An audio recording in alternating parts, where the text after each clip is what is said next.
with a man that has wrestled all over the world, all over the United States, including the Memphis territory, Texas territory. He's worked with the Godfather, Jerry Lawler, Bill Dundee, a lot of stars, and he's going to give us a little glimpse of his career today and answer some fan questions. And if any fan tips today, it is going to go to Mr. Reggie B. Phine, who's looking strong as ever. How are you doing today, sir?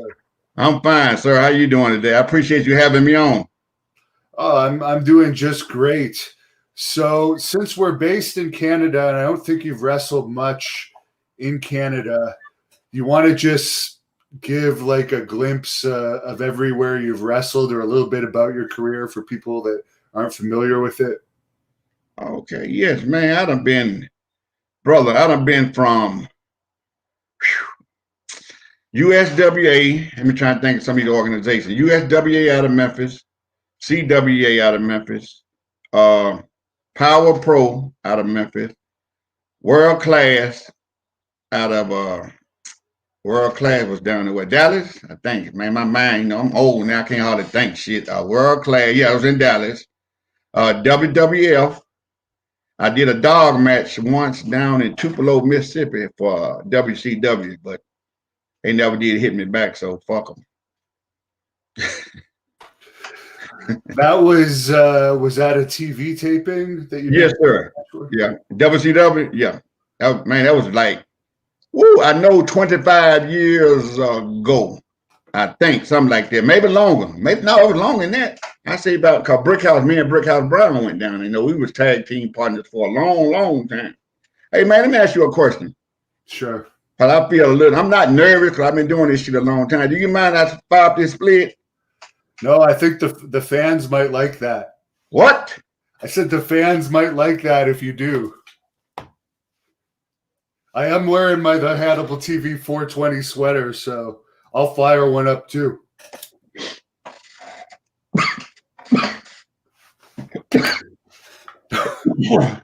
Damn. See, I got this loud. Yeah. How is that stuff down in Texas? It's good. It's good, but my daughter gave me that shit. I don't like that shit. I don't really care too much for them blunts, man. So I got a little bit over in the corner. See, I'm old school, see. I got to have the top papers, man. Fuck. I don't mean to cut our interview out, but I got to have top papers in my mind, man. But I'm listening, bro. I just got to that blunt shit is something else. So as far as your training for wrestling, who broke you into the business? You remember a guy named Narvell Austin? You remember Narvell Austin? Him and Coco B. World was the PYTs back in the day, pretty young thing. That's when I got into the Memphis territory, and Brickhouse Brown was a big inspiration. You know, I sure miss my boy, but you know he gone home. But yeah. So how was the training? Was it difficult? Did they stretch you, or was it pretty easy? Shit.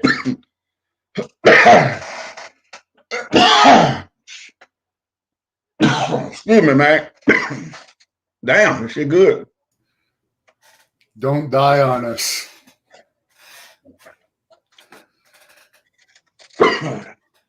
All right, man. Excuse me. You see, I'm old school, man. See, look what the old school guys use. See, look. You see that shit? A bit higher. Okay, yeah. Put they shit in a box, man. These young cats, they smoking this loud. This is what this damn blondie is right here, some loud. But I'm gonna be puffing on both of them. Yeah. So now, what you asked me, man? Shit, I forget. If your training was like stiff, or did they stretch you, or was the training pretty easy? It was so. Believe it or not, man, I got on the job training, bro. I didn't have to go to no school. I wound up going to school because when I first got in the business down here in Memphis, and then I think it was CWA, 1989. Jerry Lawler, you know, he was over everything, and him and Jerry. And when I first got in the game, man, I won about 175 pounds when I first got in the game. They started me off as a manager. when I first really got in the door, but I really got in the game for taking, I was taking pictures and, filming Iceman, King Parson, and Brickhouse Brown, the Blackbirds. And then one of they manager named Harold Harris, he went to jail. When he went to jail for cocaine, drug possession, or something, Brickhouse went to Lawler, and Lawler told me, yeah, bring him on in as a manager. So I didn't really get no training. I got like on the job training. So it was like a whole lot of bullshit going on. I kind of peeped the game early, but I didn't peep it. You know what I'm saying? So I seen a whole lot of shit that I ain't supposed to see in the early part of the game, I think. CJ Marshall says, straight to the chase, did you experience racism from either Jerry Lawler or Jerry Jarrett? And did you have any hopes of going to WWE when Jerry Jarrett was working with Vince? Well, you know what, bro? What's his name again? CJ Marshall. CJ, let me tell you something, bro. That shit is real, man. That shit was so real in the early games of this shit, man. I done heard, oh, man, I don't even know where to start at, CJ. Let me pour my hat off, man. I'm going to get my little buzz on them. Let me pour my hat off, man.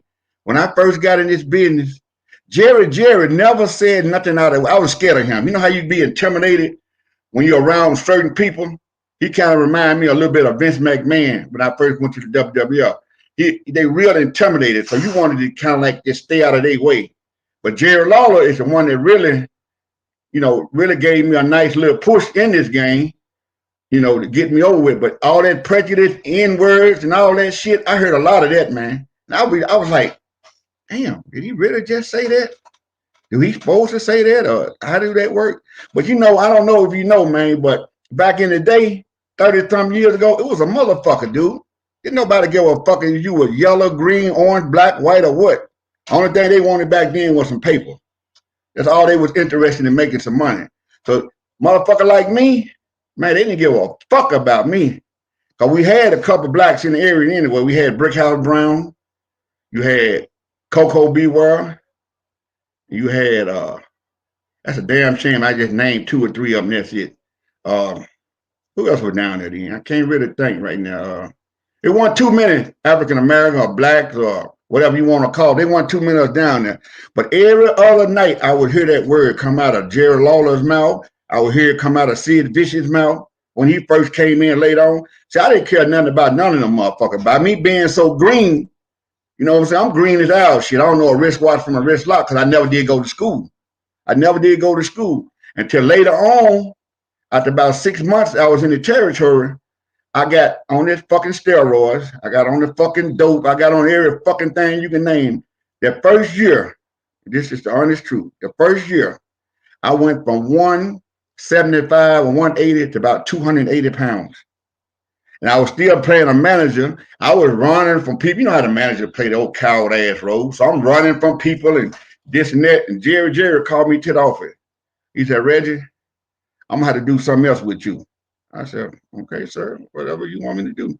I said, what you want me to do? He said, I want you to come to Nashville and start training to see can you, take some bumps and this, cause you is bigger than my whole fucking crew. That was his exact word. You is bigger than my whole fucking crew. By that time, like I said, I done gained 100 pounds. And when he told me that, man, I went to school for about 2 months and they threw my ass in the fire. Like I still said, they know a wristwatch from a wristwatch. But back to him with Jerry Lawler, Lawler was one of the smartest, and still is, and don't get me wrong, one of the smartest, intelligent men out there. But you know what? He a fucking dick. He was a dick back then. He's still a fucking dick now. I ain't no sense of me, trying to sugarcoat shit because I got a lot on my brain, man. I just put out 5 shoot DVDs. They are available anytime y'all want to see them. And when I tell you, I'm talking about every motherfucker was in the territory from 33 years ago up until now. Because don't get me wrong, I ain't throwing nobody under the bus without throwing myself under the bus. You know what I'm saying? I ain't finna shit on nobody that ain't, they didn't have it coming. Let me put it like that. See, back then, you were job scared. You didn't have, like I said, 1 or 2 blacks. You scared as a motherfucker. You sitting over in the corner like a church house mouse. You know what I'm saying? But if I know what I know now, man, I'd have hurried up and told that motherfucker where to get off at. You know what I'm saying? Because that shit they were doing back then, bro, That shit wasn't cool at all, man. I'm telling you, man. Now I can get deep. I can stay shallow. You know, I can dig a 6-foot hole, or I can dig a 2-foot hole. Especially on Jerry Lawler. I like Jerry Lawler a lot. What about Cornette? Did you ever hear of him using those kind of words? I never was around Cornette. Be honest with you, I was around Jim Cornette maybe 4 or 5 times when he came to Memphis wrestling. Other than that, I wasn't with Cornette, man. I couldn't tell you. Don't nobody like him, I heard. I'd heard everybody talk about his monkey ass, you know, from this wrestler to that wrestler. But Jim Cornette remind me a lot of me now, you know, from back then. Because, see, I say anything, I don't give a fuck what I say now, as long as it's the truth. I ain't gonna lie on nobody. But Jim Cornette, it's the same way back then, I heard. So I never really got on. I heard he was a Lawler what he used to call him? Kind of like Jeff Jarrett was, born with a silver spoon in his mouth. You know, that's what I heard back in the day. But like I said, I never had a lot to do with Jim Cornette, you know, for just being around him. But I don't know fuck about him. I know a lot of people talk about him. I think one of your old friends is on here. Johnny Rotten says, do you remember traveling with me and Kong and the stink bombs at the Mid-South Coliseum? Johnny Rotten. Yeah. Wasn't that the guy that used to be with Sid? Big dude used to be with Sid? Possibly. Yeah. That name sounds, man. You got to remember, man, I hadn't seen none of these guys. We went off of TV in 2011 when Corey Macklin was doing something. I think right before he passed, he had a TV station now. I think it was Memphis something. I can't hardly remember, man. You know, when you've been in this shit for 30-some years and been bumping for all the years that you've been in the game, man, you get a little fucked up in here. I might walk in the kitchen right now and go in the refrigerator, and 5 minutes later, I done went right back in the motherfucker looking for something I looked for 5 minutes ago. I can't, man. Some of this shit I can remember, and some of it can't. But this shit here helped a little bit. Johnny's back. He says, no, brother, I was Leatherface, and then I was Bruiser. Leatherface and who? And Bruiser. That's what Johnny Rotten says he was. Brother, please charge it to the head, not the heart, man. I can't hardly remember none of that shit back then. Now, probably by face, I probably could remember him, man. You know what I'm saying? By face, I can probably remember. Rob Steele wants to know if you ever worked the Moondogs. I'm about to put this shit down. Have I ever worked the Moondogs? Fuck. Yes. Have I? Man, Moondog used to beat the fuck out of people, man. Even the job guys didn't have a chance. They liked me because, you know, I was a man. You know, when you're the man, they look out for you a little bit. You know what I'm saying? You got Moondog, Larry Lathan, Cujo. It was about 3 or 4 of them. And they was crazy about me. But when they go in the ring, I don't think I can tell you, boy, if you don't fight, you better throw it. If they spurred you, you better spur them back. That's all I can tell you. Because I used to see Larry Lathan beat the fuck out of people, man. Woo. Did I work the Moondog? Fuck. The Moondog was my worst enemy. If you go on YouTube, y'all can see a lot of my shit on YouTube that where I have some matches with the Moondogs and yeah, the Moondog, yeah, them motherfuckers. That's all that I can say. They was rough. I was there that night. I was on the same card that night that Larry Lathan, the Moondog, original Moondog, when he had that heart attack and died in the ring. I watched it. Wow. Yeah, I watched it. That was a little. That brought you back around, back to reality. You know what I'm saying? There was probably no paramedics at the show in those days either, I imagine. They had to call them. They had to call them. They got there pretty quickly though, and they did what they did. And you know, once they put them in the back of the ambulance, I can remember it like it yesterday. When they put them back in the back of the ambulance, and Lawler said, "Well, yeah, he breathing now. He breathing again." But he come to find out he was breathing through the machine. He wasn't breathing on his own. They had him something hooked up. But yeah, I can remember that like it was yesterday, man. He just sit over in the corner. He was selling. You know, he always been the type of guy. Punch, kick. I probably worked him 100 times. And he used to tell me in Brickhouse, just punch, kick me here. Larry Lathan would go down in the corner, you know, in the turnbuckle, just sit there and sell, you know, and shit. He wasn't moving. I wasn't in the match with him. I was just in the back looking. And I said, something ain't right. call you back, Mom. My daughter called me. Rob Steele wants to know if you could share some memories of the Godfather. Yeah, I know a couple of things about Big Man. When he first came to Memphis, I think, I'm not mistaken, that was Mark Henry. I thought I had to pick him up from the airport. Yeah, but I remember the Godfather, man. You know, we used to, do our little thing back in the day, smoke a joint or two. Matter of fact, I used to ride with him. I remember a lot of shit, and that's coming back to me. He was, what was he when he first came to Memphis? They had another gimmick on. They brought him in from New York and put a gimmick on him. Wasn't Papa Shango, I guess. No, it wasn't none of Papa Shango. It was Kama Mustafa? Yeah, Kama. Yeah, I think that was the gimmick they put on him when he came to Memphis, called I used to ride up and down with him on the highway. Only thing we had to do, he had a pickup truck. I'd never forget this shit. Only thing we were listening to was country ass music. No, but country music. He have a big wall in his fucking mouth, spitting all over. He wasn't no real talkable guy. I'm just showing him the territory. So I'd say, I'll ride with you, bro. And I remember him not playing nothing but country ass music. I said, man, I cannot take this shit. I said that to myself, because he's a big motherfucker back then. Now I wasn't gonna say nothing out of the way to make him mad and, put me out on the highway.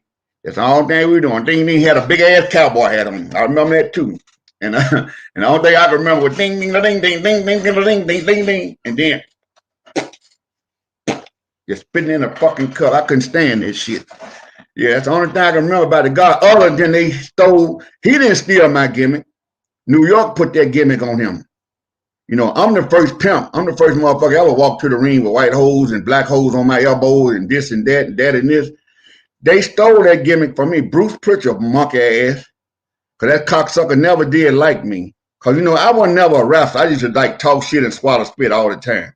So I'm going to tell y'all people something. Y'all may not know of Reggie. Y'all might know about Reggie B. Phine. Some of y'all might have heard about me. But I'm the originator of the pimp and the people champion. So I don't give a fuck what nobody say. Even Charles should tell y'all this. I'm the first motherfucker that ever came to the ring with a fur coat on. First supposed to do down at WCW. And I always had two girls on my elbow at all times. Yeah, I used to be able to do a little slick pimping back in Memphis back in the day. You know what I'm saying? I'm a street man. When it comes to streets, you can't tell me shit. And all the boys back in the day would tell you I'm the first pimp that used to do the pimp gimmick, wear the fur coat, the gold chain. Go look at some of them old tapes. Pull me up on Facebook and YouTube and look at some of that old shit I did back in 91, 95, shit like that. And you'll see who the first pimp was.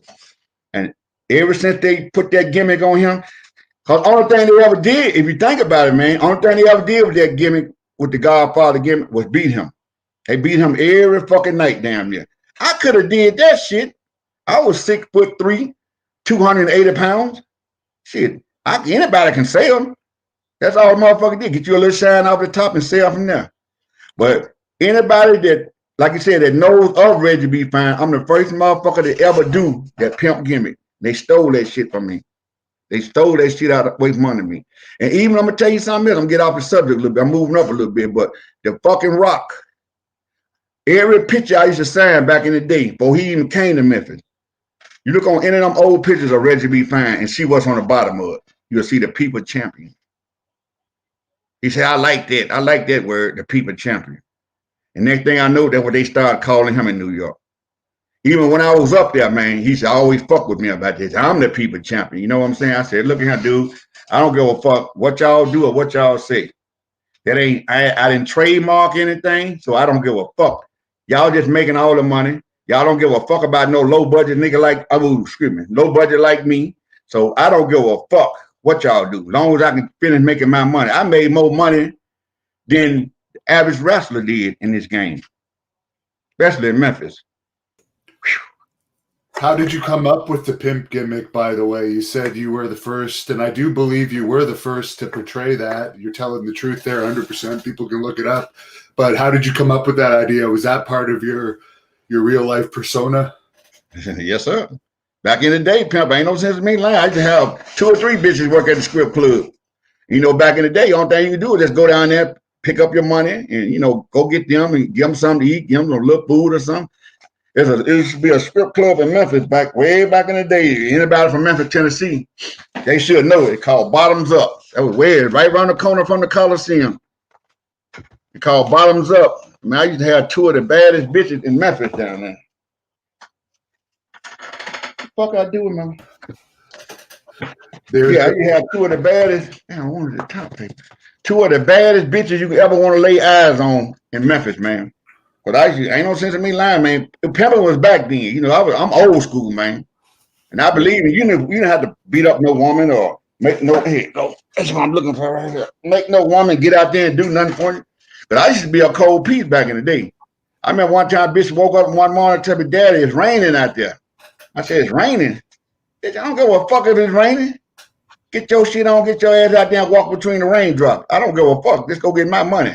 I need mine. You know what I'm saying? They thought I was crazy back then, but I never fought no woman. I never did have to beat them up or nothing like that. Cause back in the day, I used to sell a whole cop to a rock. You feel me? Yeah. Pubert on here has a question for you.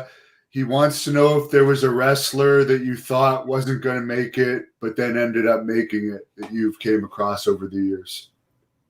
Yep. Yes, sir. And one of them was Jeff Jarrett. Jeff Jarrett was a natural. You know, he was a little bitty motherfucker back then, but he picked up on shit so fast. By his daddy had a school.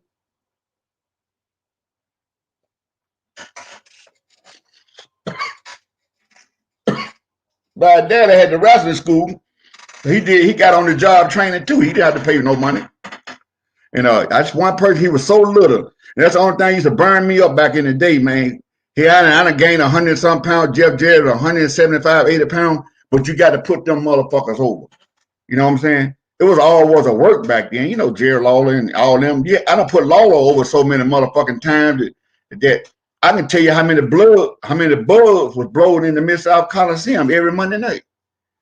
Every night the motherfucker had me doing a job. Yeah, but Jeff Jarrett, the only one that really surprised me that made it was Jeff Jarrett. I knew The Rock was going to be a natural cause. We were married to him, me and, the wrestling tournament that most of the boys know. We was married to The Rock and Bart Sawyer for about 2 or 3 months. And I knew he was going to make it, you know. Michael says, how was Brickhouse Brown in real life? He saw a shoot with him where he sounded hilarious, and he's wondering if he's really as funny as he appeared. Yeah, that's my boy, that man. I get a little, fucked up about that when I talk about Brickhouse. Brickhouse was he gone home now, but I was around him for 33 years. He the one really broke me in this business. We was around each other all the time. But Brickhouse was one of the lionest motherfuckers you ever want to meet. Would give you the shirt off his back and then take no shit from nobody. Cause we started off in this shit, man. Me and Brickhouse used to get so fucked up, man. I didn't get in the gang until like when I was 28 years old, but Brickhouse was already doing this thing, you know. I'm the one introduced him to Primos and the Rocks, and he was just smoking them. Back then, the boys had a lot of powder, you know. Everybody and their mammy come to the building, motherfucker. They doing their shit. But Brickhouse was back to the question, but Brickhouse was one of the funniest man you ever want to be around. But when he got serious, you didn't fuck with Brickhouse. You rather, man, you see Brickhouse Brown in a fight with a bear, you rather help the bear. Because that little motherfucker did not play. And would tell somebody where to get off at too. But I know he used to be bad with Eddie Marlin, the old promoter. Eddie Marlin used to tell him what to give. He got into it with Doug. I done seen him get into it with a lot of different people, but then nobody fuck with Brick. Him and the Dirty White Boy was one of the coolest motherfuckers you ever want to meet. But Brickhouse was a funny, lying motherfucker. Only way you can tell when Brickhouse telling the truth is when you right there in front of him and it happened. I know my boy, he gone home. I can talk about him. Cause he just like a brother to me. I wouldn't lie to you. I lie for you before I lie to you, bro. Brickhouse Brown wasn't nothing to fuck with, man. I love me some Brickhouse Brown, even though he was wrong with the 2 left shoes. But I used to be right there with him, right or wrong. Because every time he did something, like when we got in the game, we smoked weed, we drank liquor, We drank beer. We drank wine. We snorted cocaine. We smoked cocaine. Well, I never did hit the pipe. Brickhouse, he used to hit the pipe all the time, but I didn't hit the pipe. I used to primo. I used to put mine in some weed and shit and same thing, smoking and smoking. I don't give a fuck how you do it. But that's all we did every fucking night. But one thing we didn't do is go in the ring high. Well, I take that lot back. I just smoke a lot of weed. But for us, the heavy drugs and shit, I didn't do none of that shit going in the ring. And when I used to take care of all the boys, I was a man. Ain't no sense of me lying. I'm here now. I ain't gonna throw no rock and hide my hand. Motherfucker throw a rock and hide the hand when we get caught. I ain't that man. I ain't gonna do it like that. You know what I'm saying? I'm gonna tell you the truth, the whole truth, and nothing but the truth. When y'all see my shoot interviews, I got 5 episodes. Y'all need to go check them bitches out. You're gonna see an hour and a half worth of real talk, filmed in like 4 or 5 different locations. And everything I'm talking about everybody, every wrestler you can name. I promise you, man, if you ask me about any wrestler, 8 out of 10, I can tell you a story. I can tell you a fucking story about them. And it's gonna be the truth. I ain't gonna talk about nobody going home. That's how I really know. You know what I mean by going home, right? I ain't walking this earth no more. I can tell you stories on every motherfucker from WCW, WWF, I can tell you stories on everybody. I don't give a fuck who it is. If you throw me a name out there, I bet you I got a story on them. 8 out of 10 in a hole in a donut. So I know 8 will go into 10 and hold the most donuts. So like I said, Brickhouse Brown, one to fuck with. Coco Beware, one of the men not to fuck with. Cause back then, you know what? I'm gonna tell you, let me bag up a little bit. Get back in that Memphis territory when I stepped in the hole. They didn't care about three African Americans at one. You know what I really want to say? Everybody know me, they know the words I use all the time, but I don't want to use these words on your show. But they didn't care about like 3 black guys, and the rest be white guys. Be about 20 white guys, 3 black guys. And Coco Beware was one of the main ones, other than Iceman King Parsons, Brickhouse Brown. Didn't take no shit from nobody. You know why? Because they was all on that motherfucking cocaine, on that dope. And you can say one thing to a motherfucker. Well, I didn't see Iceman. Iceman didn't do no cocaine. But he'll smoke a little weed and drink his liquor and whatever. But all the rest of us, and then when it was time for somebody to get their notice, somebody had to go. It wasn't gonna be nobody. It wasn't gonna be no white guy. It's gonna be a black brother had to get the fuck out of there. And then we fighting each other over the position. Who gonna come up next? Who gonna do this? One but 3 of us. And that's one thing I liked it about it. I didn't like rather, excuse me. Then nobody stick together. Because everybody try to feed their family. I wasn't going nowhere. How y'all go somewhere and I'm serving, I'm keeping the promoter fucked up. You weren't gonna get rid of me. They couldn't go to the hood and get no dope. Shit, I come there with it. I never got caught. I almost got caught one time. It's a funny true story. I almost got caught one time. We were wrestling at the Mid-South Coliseum or somewhere we were wrestling. And I just keep all my dope. I keep it on me because, motherfucker was still back there. Motherfucker go in your bag and all that shit. Motherfucker still back then. But I used to keep all my dope on me at all times. So this day, after we got through wrestling, I had a hat just like this. This is a true story. Some of the guys can remember back in the day. They'll tell you, under the hat, you got a lid. You know the little lid part under here? Under this part right here, this little lid part. I had put about, probably about 15 or 20 rocks I had under my hat, The guy that I gave some to, he had left early and didn't give me my motherfucking money. Soon we got through wrestling, he didn't give me my money. And I said, Lawler, where is such and such and such? I don't want to call his name because he gone home. He not here to defend himself. But he gone home. And he said, oh, he just left. He been gone. No, he said he been gone about 10 minutes. I said, ain't that a bitch? So I said, ain't that a bitch? So I had my hat like this. I took my hat. I said, damn. Hit it down on my leg. Man, about 15 or 20 rocks just went all over the floor. I'm on the floor like, picking them up like one at a time, picking up. And Lawler said, what's that? I said, oh man, I'm on sugar pill. He said, sugar pill? I'm a diabetic. I've been a diabetic for almost 35 years. So I take 3 shots a day, but I told him though with my sugar pill. He said, "You must think I'm stupid, don't you? Somebody told me that you were selling dope. Them like some fucking crack rocks to me." He didn't say rocks. He said crack rocks. I said, "Crack? No, man. I'm still down there picking them motherfuckers up one by one." He said, "Man, they're like some damn crack rocks to me." He said, "Get that shit and get the fuck out of here, man. Don't you come back no more." I said, "Man, you making a mistake, dude. I'm telling you, sugar pill." He said, "Man, he said, he didn't call me no N-word that night. He said, "Get your monkey ass." Somebody said something to that term. "Get your ass out of here." He said, "You fired, and I don't want to see you no more." About 2 weeks later, I'm doing something on the phone ring. Cling, cling. "Hello? Reggie, King here. Can you make Jonesboro tonight?" I said, "Yeah, I can make Jonesboro." You know, that's how fast he got over that shit. That's the only time I got caught selling dope. And I know I did that shit for fucking 30 years in the business. Easy. A long story short, tips you $2. He says, "Did you ever wrestle outside of the U.S.?" Never. Never been nowhere. Man, he had a lot of haters. A lot of motherfuckers hated on me. I never been a good wrestler. You know what I'm saying? I never been a good wrestler.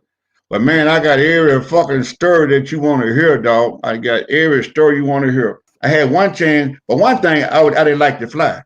You know, I'm from the hood, man. Black people didn't fly back in the fucking 80s, 90s. I didn't even get no fucking plane. That's the only reason it stopped me from going to Puerto Rico. Somebody, I think King Mabel was trying to get me to go. He could have got me booked over there. And I said, "How long is the flight?" He said, "Oh, it's probably about 6 or 7, 8 hours." I said, "Hell no." Shit, I got on the first time I got on a plane, it was 30 minutes from Nashville to Houston, and I almost shit on myself, sweating. I said, "Oh no, I can't do that." But now I don't give a fuck. I get on one quick now. But no, I never did go out to the U.S., brother. Danny Jacob, one of our The Hannibal TV members, asks, "Do you have any dirt on Bill Dundee?" Not until this year, man. Now you talking about my favorite wrestler? One of my favorite wrestlers? I can give you an hour worth of Bill Dundee if you want it. Hour worth of Jerry Lawler, an hour worth of Dutch Mantel. But Bill Dundee, I love me some Bill Dundee. I talk to him at least once a month. I just got on the phone with him a couple of days ago. But what kind of really disturbed me about when Jerry Lawler had his 50th wrestling anniversary, he was up there, and I had seen Teddy Long say something about some on a shoot interview, and he said Bill called him the N-word like 30 something years ago when he was first getting into business. He's called him an N-word in the middle of some town down in Texas, somewhere in Texas. And he said Bill Dundee, Teddy Long was the referee then. And he said Bill Dundee was trying to break him up in the corner. He said Teddy Long said, "This motherfucker called me a N in front of everybody." He said, "N, get your effing hands off me." And the whole building went like quiet. And that's kind of, when I heard that, I didn't really believe that shit. So I went to Bill. I said, "Bill, did you remember calling Teddy Long the N-word back in the day?" "Oh, yeah, mate. Yeah, mate. I did, mate, because I was full of that shit." And he always called me mate. I was full of that shit probably. And, being young and arrogant, like every other promoter was back then, they used that word real loosely. He told me about a lot of people that used to say that word. And so I went around the corner. They were signing autographs and everything. Bill was on one end, Teddy Long was on the other end. So I went around there and got Teddy Long. It's a true story. I went around there. It's about 2 months ago. I said, "Teddy, come here for a minute, man." He said, "What is it, brother?" I said, "I want you to come and go around the corner with me." So I took him around the corner where Bill Dundee, because Bill up there a little bit. He's 77 years old. His mind is coming and going. They say he can be with you for 30 minutes and don't know who he is the next 10 minutes. But, it's come with, age. But I took Teddy Long around there and I said, "Bill, you got something you want to say to this man right here?" He said, "What, man?" I said, "I heard you call him the N-word like 30 years ago." He said, "Yeah, I think I did. Yeah, I remember saying that." I said, "Don't you think you owe this man an apology?" With no hesitation, Bill Dundee said, "Teddy, I'm sorry. Would you accept my apology?" And Taylor said, yeah, no problem, Bill, no problem. Shook his hand and went on back around the corner. But that's the only thing that I can tell you that I heard about Bill Dundee that I didn't like. Other than that, that man can do no wrong with me. I love me some superstar Bill Dundee. Now his retarded ass son, that crazy motherfucker Jamie. Whew, that's a horse of another color right there, brother. Now you need me to get on him. That would be a good interview to record you talking to Jamie for a few hours. You won't want to hear that. I'll be every N in the book. You hear me? He'll call me in about 100 times. And I can't do but laugh. Because he back then he was smoking that crack like a motherfucker, man. I used to get his whole check every week. I get his money. That son of a gun man would smoke all day long if you give it to him. And every word came out of his mouth was the N-word or white MF. You know, there's something wrong with that boy. But nobody fucked with him because he was so little. And everybody know that he was fucking crazy. You know what I'm saying? Didn't nobody, he used to call Brickhouse the N-word. He used to call me the N-word. He called everybody the N-word. But then nobody messed with him. I heard he was in WWF and called Kim Shamrock the N-word. But he was fucked up on them summers and, you know, boy, we got to get that interview. I can get that done. We got to get that done one day, man. Oh, I talked to him about 2 months ago, too. I'm surprised he even made it. I'm surprised a lot of these guys out of USWA, out of Dallas, that made it through this drug thing, man. Cause brother, that's another subject right there. Next time you get me on this motherfucker, I'm gonna tell you if you bring me back, I got some shit, man. That, like I said, brother, one day made it through this shit, man. You know what I'm saying? So a lot of motherfuckers went home fucking with the pills and cocaine and, you know, steroids and all that shit. But a lot of us made it through.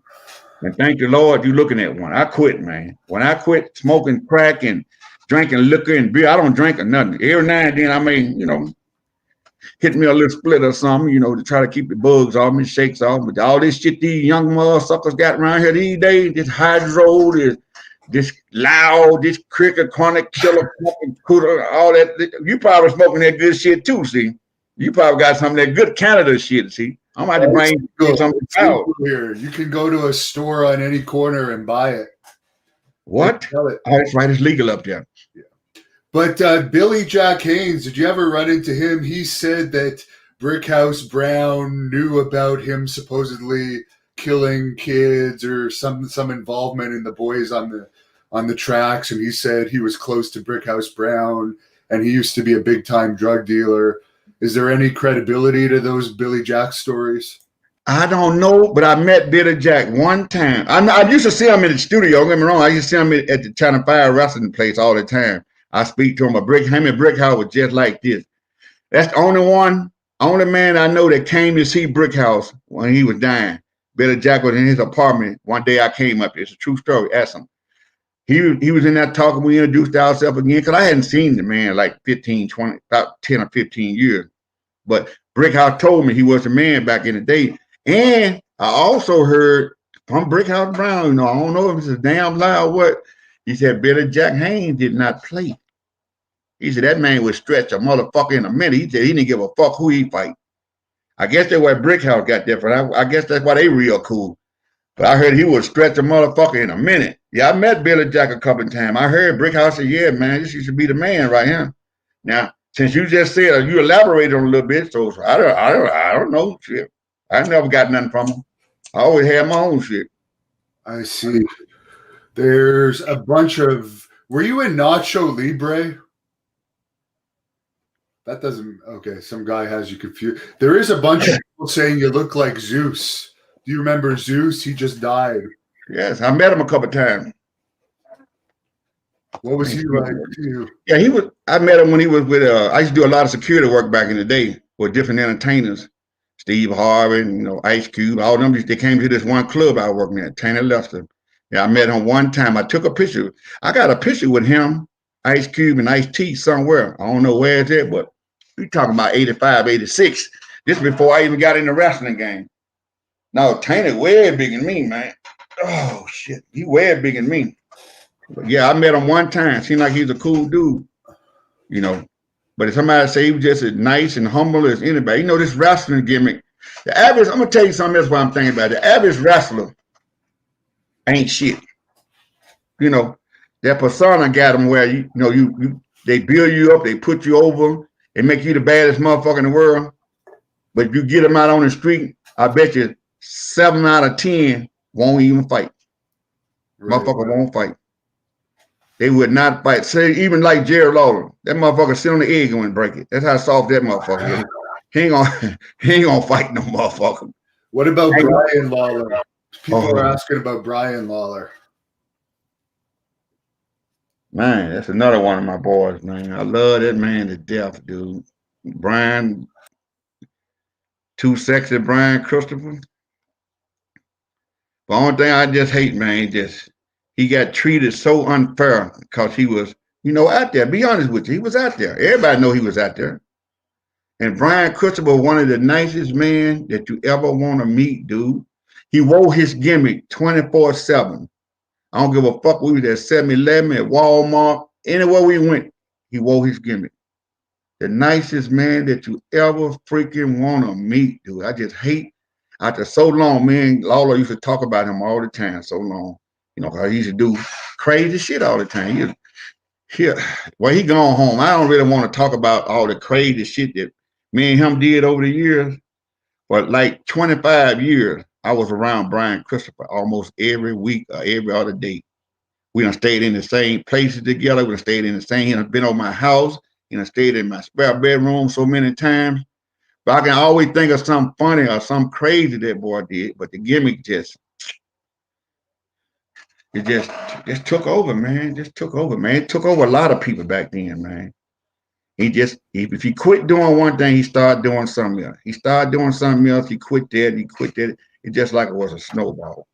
Now, other than Bill Dundee, Brian Christopher was my favorite person in the wrestling game, other than Brickhouse and Bill Dundee, Iceman, King Parsons. Brian Christopher, like, man, I love that dude, man. One shit he wouldn't do for you. He'll give you his shirt off his back. And when they called me, told me what happened, I think somebody, I don't know, Doug Gilbert, Kevin White, or somebody called me and told me that what had went down. I done heard so many stories, but I try not to elaborate and think about it so much in my mind because it was some foul shit that went down somewhere. But man, I bet you I got 100 Brian Christopher stories I can tell you. But he wasn't like his daddy.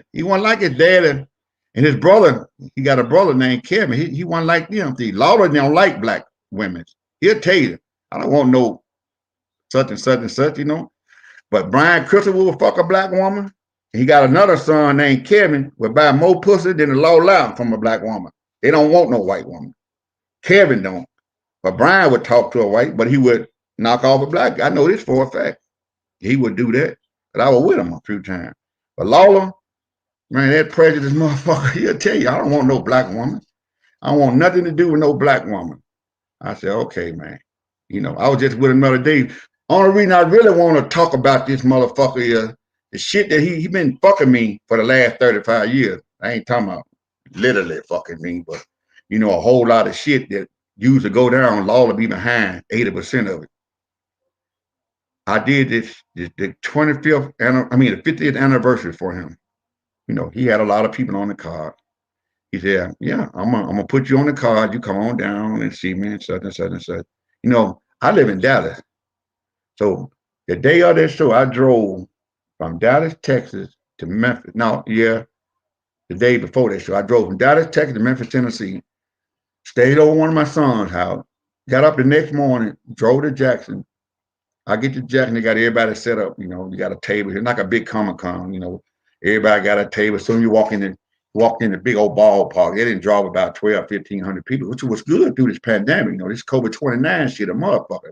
So that was good 2-3 months ago to have that many people in one spot. So when you walk in the gate, you walk through the main gate, you walk in, you got to go to the left, you know, to see everybody. So quite natural with Jerry Lawler, Rock and Roll Express, Kane, Lex Luger, Now listen to these names I'm calling now. Lex Luger, Big Papa Pump, JR, Jimmy Hart. I'm a little fucked up right now. I can't remember everybody. Jimmy Hart, Papa Pump, Scott Steiner. That's the same guy. Then you go around the corner just a little bit on around the corner. You ran into people like the next station would be like Beautiful Bobby Eaton, Beautiful Bobby, Bill Dundee, the Boogeyman. I mean, hold on, let me skip the Boogeyman. Doug Gilbert, Tommy Rich. All right, then you start seeing people of color. Way around the fucking back. Like you come in on home plate, you go around on the back, down in the outfield, you see Teddy Long, you seen the Boogeyman, you seen Coco Beware, you seen Reggie B. Phine, you seen Tony Atlas. It may have been somebody in the middle of that, maybe Randy Hill or somebody in the middle of that scenario. But anyway, the point I'm trying to make, everybody was making, getting people to come to their table, taking pictures and all that shit. But I walk around there, got some autographs from my grandson on the white end. Jerry Lawler had so much money in a bag that motherfucker said he been signing autographs ever since 3 o'clock. And the show started at 7:30. He had so much money in his wrestling bag, the little thing that he had his money in, he couldn't even close it. Make a long story short, I watched everybody and their mammy get an envelope. This is what got me pissed off about Lawler. Everybody and their mammy, I watched them. I went down to the dressing room after the the autograph signing and shit closed. So I'm going in the dressing room where everybody else at. I'm watching Burt Prentice. I don't know if y'all ever heard of that fucker. He passing out envelopes. I'm talking about Coco, you name them. Everybody was getting a white envelope, even the guys that even wrestled. So I didn't say nothing. I was just looking. I was just observing shit. I mean, giving everybody they pay. And I know for a fact, like I said, a lot of them older guys are like Terry Funk brother, Dory Funk Jr., all them guys, they didn't wrestle.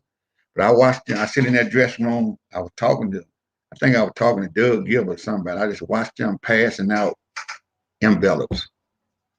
I said, damn, everybody got an envelope but me, So finally, I went in the dressing room. It was Lawler, Burt Prentice, Tommy Rich, all of us was back there talking. I said, damn, dog. Yeah, people getting paid shit. Where the PO at? I'm doing like this. Where the PO at? And Burt Prentice wobbling his fat ass in there. And he said, well, Burt doing all the booking. I said, man, you didn't even put me on the show. And I'm still wrestling. I look better than half of them motherfuckers y'all had on the card. Said, I can still bump a little bit. I try to stay in shape. I can still bump a little bit. He told me, well, you weren't initially supposed to be on this card. Jerry just told me to give you a table. He threw all the heat right on Lawler. Lawler sitting up there like a fucking stooge, ain't said a word. I said, oh, okay, man. So I done drove all the way from Dallas. I got me a room. No, I got a room that night in Jackson. I had to get a room that night because I wasn't going back to Memphis. I was going to cut across on the other side. So long story short, I'm the only motherfucker that didn't get paid. Basically, that's what I'm saying. And everybody else got paid. I done seen envelopes go to everybody. And I said to myself, I said, man, what's up, King? Shit, it ain't like I need it. Shit, I made probably about fucking, probably about 1,500 that night in gimmicks, I ain't talking about no fucking pictures neither. Because I knew who was going to be there. And a lot of motherfucking boys still fucked up on the gimmick. So I made some money, but it didn't have nothing to do with them. I felt like Lawler should have said, so here, Reggie, he go $150 for some gas, or he go $200 for some gas. Because I did that for him. And I probably told him, man, I don't need that. You keep that, man. It's just the idea of the motherfucker to offer me a fucking dime. And I seen him paying everybody else. That's why I said to myself, Lawler don't give a fuck about nobody. He never have gave a fuck about nobody. I remember things he used to say about his own kids and his own people. I remember shit back in the day. I don't want to talk about nobody going home. Like I said, I'm not that type. I'm not no cold-hearted motherfucker. But if a nigga, if motherfucker shit on me, I'm gonna shit on them. Simple as that. And I know for a fact that he could have gave me $100 or something, even just offered it to me. And I've been knowing him for 35 years, dude. And I did so much shit for him and I covered his ass a few times on a whole lot of shit. It's another horse of another color. But man, please don't get me started. So right now, if anybody asks me anything about Jerry Lawler, and I know something about Jerry Lawler, I'm gonna tell y'all. So way I feel about Lawler right now, man, fuck him. Fuck Jerry Lawler. Smart, intelligent man. But he been a dog motherfucker ever since I've been knowing him. Cause we done hung out through the city a long fucking time, man. So man, fuck Jerry Lawler. Well, Craig Smith wants to know about Miss Texas, who you had a feud with, and he says the feud was very funny. Yeah, we did. We tripped a long time together. But I like Jackie. I like Jackie, but she did what she had to do. Just like Jazz, Jackie. I helped train Jazz a little bit. I didn't train Jazz, but I helped her get in the business. But Miss Texas was always in the business. But we was 3 women back then, which I'm kind of surprised they ran 3 at one time. They had 3 black women. They had Jazz, they had Miss Texas, they had Sweet Georgia Brown. But Miss Texas will tell you in a minute, see, you can't take nothing from Jackie. That was one bad bitch. When she was wrestling, she just couldn't talk. I used to fuck with all this. I used to make her mad every night. I said, girl, come on, let me squeeze on that ass. Come here, girl, let me hit that right quick. You better leave me alone. I'm going to tell Jerry Lawler, you better leave me alone, Reggie, be fine. I said, girl, sit your country ass down. I should fuck with her like that all the time. I love Jackie. But yeah, we used to have so much fun together. But she wasn't giving no brother no pussy. I bet you that. She didn't like none but white boys. If a brother told you that he fucked Miss Texas, you're lying motherfucker. I believe that. And I don't know what she was doing, before she got in the wrestling game. But the average woman, I ain't prejudiced, I ain't being biased. Now, they got the fuck their way at the top. And you got a lot of guys like that too. Ain't who you know is who you blow. So, but if it took all that for me to get somewhere, I had a chance in WWF. I was up there for 2 years doing jobs. But I don't mean to be, shitting on nobody, but I used to have some fun with her and Sweet Georgia Brown. and what's his other girl named Jazz. I helped Jazz. Jazz got in the game. I got her through the front door in Memphis wrestling. So, but Miss Texas, oh boy, I can call her right now. What shit you want? Fuck, I got a shoot job. I don't want to do no interviews. I don't want to come and do no autograph session. I don't want to do nothing no more. Somebody really pissed her off in this wrestling game because she don't want to be bothered with damn motherfuckers. And I heard through the grapevine, this is what I heard now. You don't like to get shit from the horse's ass. I like to get it straight from the horse's mouth. But I didn't hear her say this, but somebody said, if it weren't for WWE getting her the induction to the Hall of Fame, she didn't even want to do that. That's what I heard now. So I don't know how true it is, Miss Texas. I don't live too far from her. There's a fan on here, CJ Marshall, that wants to know how you found out the USWA went out of business, and did you ever want to work for Burt Prentice in Nashville? Fuck no. Fuck Burt Prentice. Fuck, boy. I wish I could say this word I want to say about him. Man, fuck Burt Prentice. Motherfucker ain't never booked me. I remember one time, everybody say he was like a little tutti frutti, but one dude I gave that motherfucker, I had a whole box set of LeBron James rookie cards. There were 15 of them. And I gave him one of them. And he supposed to been doing some booking me somewhere or something, but he never did book me. But all these shows that Burt Prentice been running for the last 5 or 10 years, Lawler probably told him don't put me on now one of them. That motherfucker ain't never booked me. And I thought being Burt Prentice was all right, but man, fuck Burt Prentice. And when I found out the USWA was shutting down, I think we picked up our last check. Back then, motherfucker picked up, I think I got my check and I owed the company $10. If I'd have known what I know now, man, I'd have been a fucking truck driver or stayed in the hustle that I was in. This game right here, that wrestling game back then wasn't shit, man. You didn't make no money. You tie up about 4 or 5 cars a year, putting 1,000 miles round trip a week on your shit. You think they gave a fuck? Some town we used to go in 30 years ago, motherfucker get a draw. You get a $25 draw? A lot of wrestling, a lot of boys know what I'm talking about. I think it was it may have been a $50 draw. Maybe, yeah, I think it was a $50 or $25 draw. And at the end of the week, I wound up owing them motherfucker $10. Them motherfucker didn't pay no money. I mean, that company, I don't know, we have 2,000-3,000 people in the Coliseum and 8,000 and shit. You might seen $150 check. That's when I first got in the game, which I didn't. I was green. I didn't know shit. You know, I'm just going with the flow. Just listening to what Brickhouse tell me, listening to what Iceman and King Cole, a lot of them old guys, Coco, because they didn't give a fuck about helping nobody. But back to your question, when I found out the USWA was closed, like I said, I went and picked up my last check. He said, well, man, Lawler, I think Lawler said, hey, man, that's it, man. Contract up or I'm not. No, Lawler said he was not paying no $1,000 a week to run TV no more. You know, Lawler had plenty. I guess he got plenty of money. He got big ass houses. He got every kind of memorabilia you want to see. I've been on Lawler house 1,000 times. So I know he had the bread.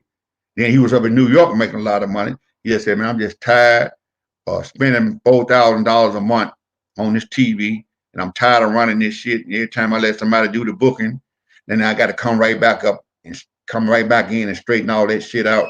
So, yeah, man, that's how I found out about it. Sure did. And as far as you've mentioned your DVDs, where could people get these things if they want to buy them from you? Well, I got a website. It's not quite ready, but you can go on YouTube. You can go on YouTube, just hit me up, message me, and I will get them out there. And I'm not trying to bust nobody here, man. I think the dude that put them together had them out there for like $19.99 or something. You know, if you buy all of them, you get a break or something. But it's a whole hour or better with a bonus DVD of me and Brickhouse Brown 5 years ago that we sit down and done. And boy, y'all don't want to hear that one. He talked so bad about motherfucker, it didn't make sense. You know, I was being a little gentleman, you know. But but you can go to YouTube and it's gonna be on my Facebook page. You know, hit me up on Facebook, subscribe to YouTube or whatever you want to do, and hook me up. And I promise you, I ain't gonna make nobody, but I promise you I get it out to you. You know, I think it's $19 plus shipping and handling. And when I tell you, man, you got some shit on there that you ain't think was possible about sex and who was doing drugs and how much drugs I sold, how much drugs I used. And, you know, I couldn't even get to the building some night without motherfucker flagging me down in the parking lot trying to get their shit. But I made a rule, though. I made one rule while I was doing that shit back in the day. Don't ask me for shit until the show's over with. Because you're not going to go in that motherfucking be high as a son bitch and you fall over and die. They're going to ask you where you got that shit from. Reggie B. Phine ain't going to be in the middle of that shit. But you can go to YouTube, you can go to Facebook and hit me and message me or whatever, and I'll get you a DVD out to you. And now when I tell you the truth, the whole truth, and nothing but the truth, man, boy, I wouldn't lie to you. How long we been on, man? Because I'm still on my same little fucking piece, and you went through about 9 of them motherfuckers. Well, Michael Collins wants to know if you have any funny Dave Brown stories. He thought he was a good commentator. He was good, but he wasn't nothing like Lance Russell. I love me some Lance Russell back in the day. And when that man went home, but he was almost 90, so, you know, he lived a long time. But he used to tell me, Reggie, one for you, some Saturday mornings on this TV show, I wouldn't even come. He used to tell me that you are so, where did you be coming up with all your material? Well, all the Lawler didn't give me. I just come up with just street shit. Like I ate Coco Bird one time. He thought that was the funniest shit he ever seen. You know what I'm saying? He played it. It's on YouTube. Y'all need to go back and look at that. But Dave Brown, man, you know what I feel about Dave Brown right about now? As I think back on a lot of shit. Fuck Dave Brown. Motherfucker, fuck him. So he said some shit to me one time. As I think about it, I was in the Coliseum days. And I did something, I don't know what the fuck I did. I was opening matches 80% at the Coliseum, what you call a curtain jerker. And I got thrown out of the ring and I did something. I think I knocked the bell off of the table or something. And he said, you must don't like working here or something, do you? I said, what? He said, you must don't like working here or something. I said, man, what the fuck is you talking about? You know, he said, he gave me one of them evil eye look, you know, one time. But I never did have no problem with Dave Brown other than that. And he went back and I don't know if he told Lawler or something, but Lawler never did say nothing to me about it. But yeah, Dave Brown, we was all right, but I mostly liked it.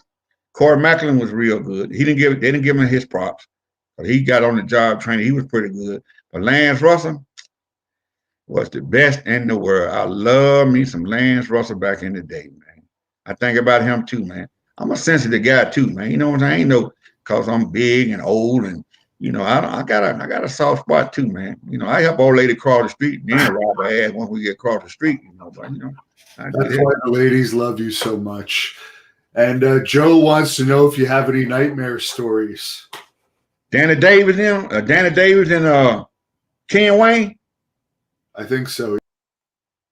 Oh man, I love me some Danny Davis. Oh, I love some Danny Davis, but man, motherfuck Ken Wayne, man.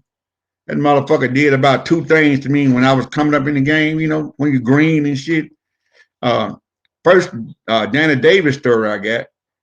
Danny Davis was so nice to me. He used to try to help me pointers, you know, do this at this time, Reggie. Do this, do that, do that. I love me some Nightmare Danny Davis, man. But his partner, man, fuck Ken Wayne. Motherfucker gone. But the first thing he did to me that I didn't care too much about, you know, back in the day, we always carpool. You know, they used to charge us about 30, 40 cents a mile, whatever you had to pay them to get where you going. You know, just chipping in on gas and everything. When we started drinking beer, I was drinking beer. We headed to Nashville, Tennessee. We headed to Louisville, Kentucky. I never forget that. We had been drinking all fucking day. And I got about to Jackson, Tennessee. I said, hey, man, pull over, man. Let me take a piss right quick. He could have pulled over on the side of the road. I didn't give a fuck. He said, no, man, I ain't stopping, man. I ain't going to stop till we get on down the road a little bit. Don't you know that motherfucker drove another almost 100 miles before he stopped?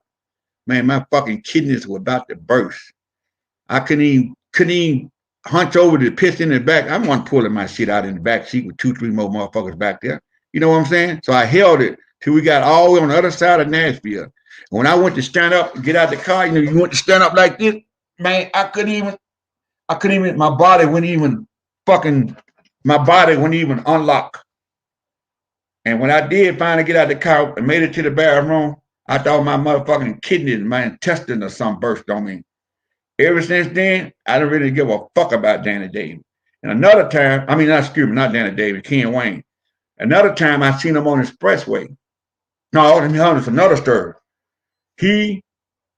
Lawler told him to put me over one Monday night. You know, I think we first, second match or something. And, you know, I'm going to let him do his thing, whatever he wanted to do to me, blah, blah, blah. But at the end, they wanted him to do the job. And that motherfucker told Lawler, he said, man, I'm not putting him over. You know, I'm green. I'm just sitting back in the cut looking. You're not going to, Lawler said, you say what? He said, I'm not finna put him over. Little old small ass Tony Williams, damn near smaller than me. He did the job of Tony Williams last week. Now, why you want me to put him over? This one thing I can say about Lawler, he stepped up. He said, look, I tell you what, man, since you don't want to do what I asked you to do, just get your shit and get the fuck out of here. So he went, got his wrestling bag and left out the back door. That was strike 2 on that motherfucker. And another time I can think about Ken Wayne, I didn't really give a fuck about him then. The third thing I seen him, I was on the expressway one day, and I seen he had a nice Lincoln. I knew that car anywhere, but he was out, he had a flat. You can see that blonde hair just waving in the wind, you know.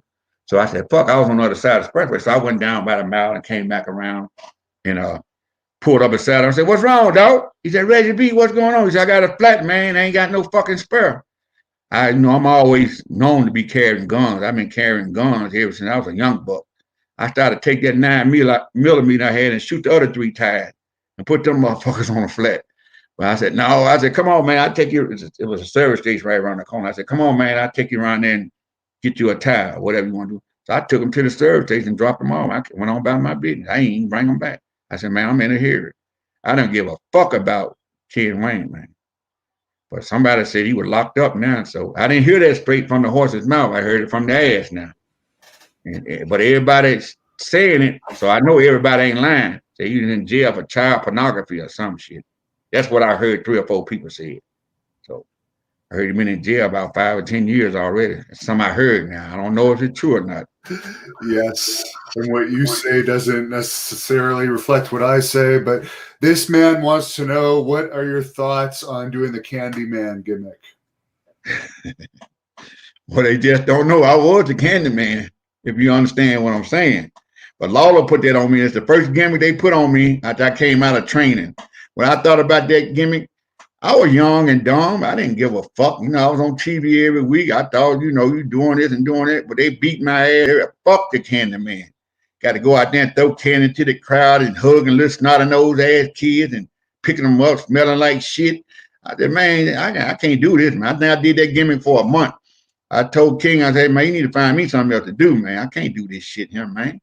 I ain't no baby face. I was always a villain, a heel, you know. Well, my whole damn near whole career, other than that Candyman shit, man, to be honest with you, I didn't like that shit, dog. I didn't give a fuck about that gimmick. To be honest with you. Fuck a Candyman. I was the Candyman, all right, to the boys. What about working with a young and green Rock? Kazan wants to know. Oh, man. Dwayne would listen. He would listen. He would listen to Brickhouse more than he listened to me, because, you know, I was green too back then. But we got about 4 or 5 matches on YouTube. But see, I'm still mad at that motherfucker. He owed me some money. I ain't seen the motherfucker in 20 years, over 20 years. I used to talk to his dad at least once every 2 months, you know, but I ain't heard shit from Dwayne.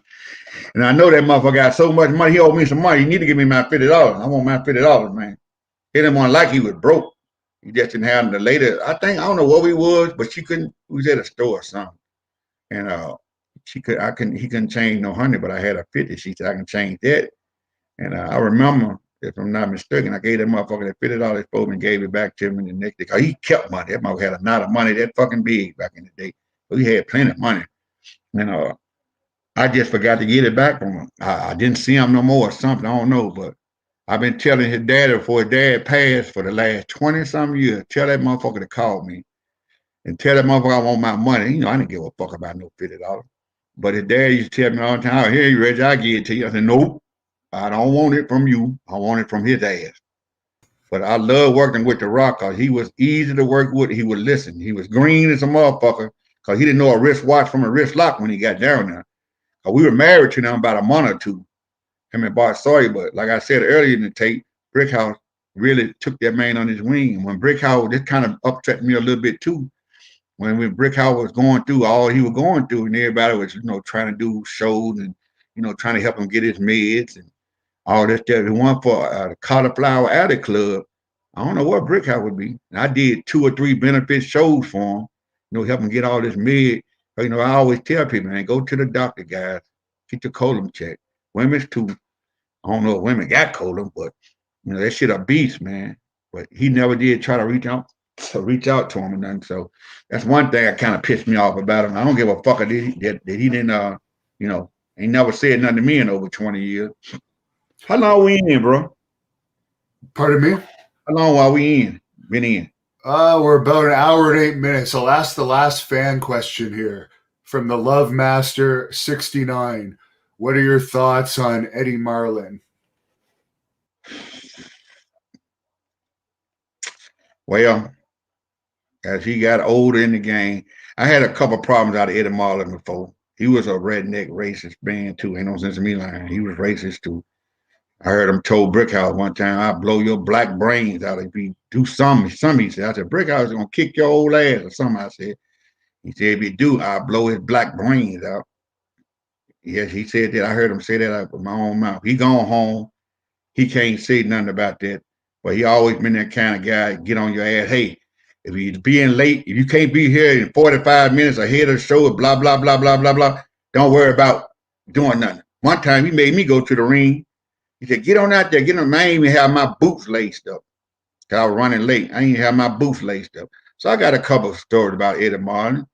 It was, you know, I didn't really appreciate back in the day, but when you green and you don't know nothing, you just let a motherfucker talk to you in a kind of way or say anything they want to say to you, you know. But You know, I ain't got nothing real good to say about him, and I ain't got nothing real bad to say about him, you know. So, is there anything you want to? Well, you can light that up. Why not? man, I'm already buzzing, man. All right. I'm trying to remember. You look at my eye tighten up. You can blindfold me with speaker wire, man. Motherfucking so tight. Is there any social media that you want to plug where people can follow you if they want to look you up? Yeah, Reggie B. Phine, Facebook, YouTube, Twitter. Main thing is trying to get these DVDs out here. Got a lot of money tied up in them. If push comes to shove, I get them motherfuckers away. You know what I'm saying? You know, on my Facebook Live, I do a Facebook Live every Monday night. But yeah, you can follow me on Facebook, Twitter, YouTube. I'm not real smart when it comes to that shit. You know what I'm saying? I don't know a whole lot about it, but I can figure some of that shit out. Like this right here, we figure this shit out. I don't know nothing about no duck hunter and what's that other one? Twitter and all that old shit. But I can get on some, you know. I'm with a little help. I ain't the sharpest knife in the drawer, but I'll cut a motherfucker though. I get that, yeah. And to close this off, this question has come up a lot today. They want to know if you could share a ring rat story before we close this up here. A ring rat story. Oh, shit. There was so many back then, dude. Woo, let me see what the worst one. I think the worst one that, well, who was the worstest ring rat? Damn. We used to have one back in the day on the black side. Her name was Pat. We used to call her Pat the Rat. You know, that motherfucker would try to get in any hole that she could. I think Brickhouse wound up fucking her. I think Iceman, everybody fucked up with me. And she used to be at every, I don't give a fuck where we went, man, Nashville and Jonesboro and everywhere back in the day. She used to show up at every fucking, and there's another girl that crazy about Jerry Lawler. Let me talk about. She should be at every fucking show. She just didn't know Lawler didn't give a fuck about her. And she would buy crowns and $100 worth of pictures and crowns and all that shit. And Lawler didn't give a fuck about her. I can't think of her name. Now, for the black girl, now for the couple of white girls I know was rats. I think they wound up getting into business some kind of way. This one girl, I can't think of her name. That what was that girl name called? You know, sometimes you look up, you think the bitch on the card, then you see them so much in the same building that you've been in for the last 3 or 4, 5, 6 years. They be at the building just as much as you do. I cannot think of her name, but man, she used to be all over that motherfucking building.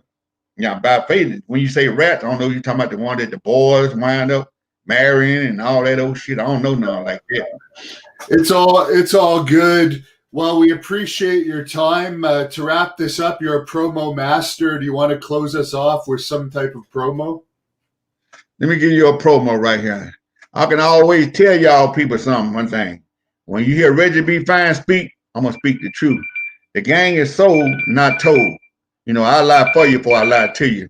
So any kind of time, anytime, any place, like my boy Brickhouse Brown say, bring it on, suckers, because there's going to be some thumping, bumping, some suckers upside their nappy ass head.